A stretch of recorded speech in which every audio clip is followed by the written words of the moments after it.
Kalau kita tahu bagaimana pekerjaan Bapa Surgawi begitu luar biasa, rencana pengorbanannya dilakukan untuk anaknya, dan itu telah Tuhan pertama kali nubuatkan ketika sang benih di dalam diri seorang perempuan yang pada saat itu tertunduk malu. Sang benih itu akan meremukkan kepala setan, dan setan akan berusaha mencari dan menghancurkan sang benih itu. Karena itu sang benih itu akan muncul, akan menginjak kepalanya, akan meremukkan kepalanya. Pada saat itu setan tidak pernah menyangka bahwa itu adalah satu hal yang ajaib, satu hal yang luar biasa, satu hal di mana nubuatan pertama kali sang benih itu akan meremukkan kepalanya dan setan akan mematuk tumitnya.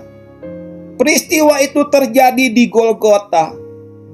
Peristiwa itu sesuatu yang begitu ajaib.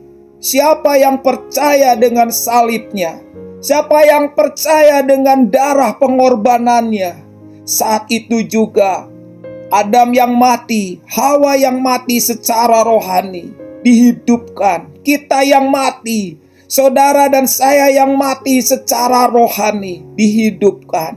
Pada saat itu juga semua pengorbanannya berbicara tentang harga yang dibayar. Sudah selesai, sudah lunas. Kesalahan apapun bentuknya sudah terbayarkan. Tidak ada kesalahan yang tidak diselesaikannya. Tidak ada kesalahan dan pelanggaran yang tidak diampuninya.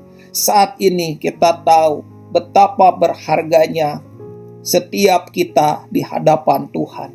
Bapak, Ibu, Saudara dimanapun kau berada, poin penting dalam kebenaran ini adalah hidup di dalam pengampunan.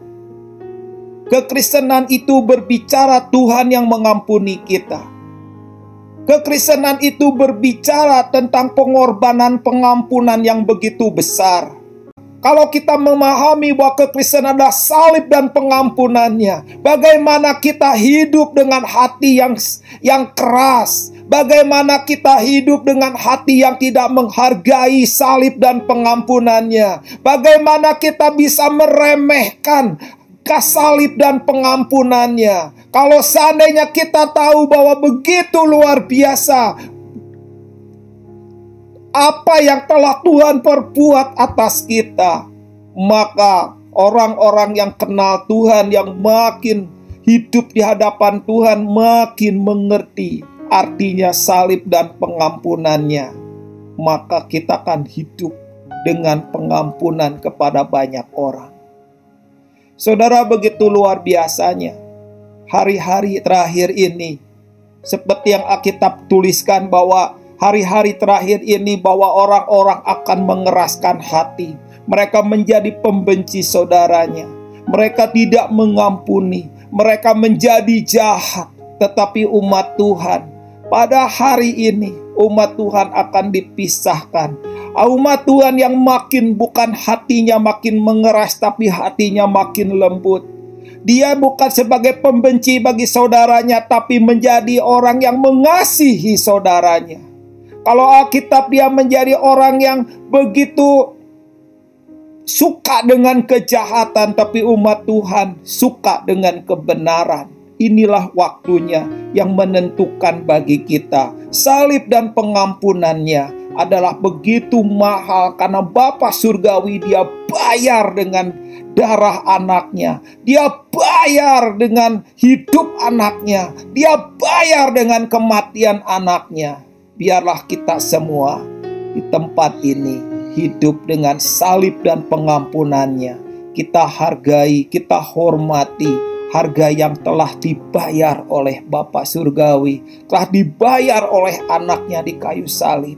Dan kita semua hidup dalam salib dan pengampunannya, hidup dalam anugerahnya.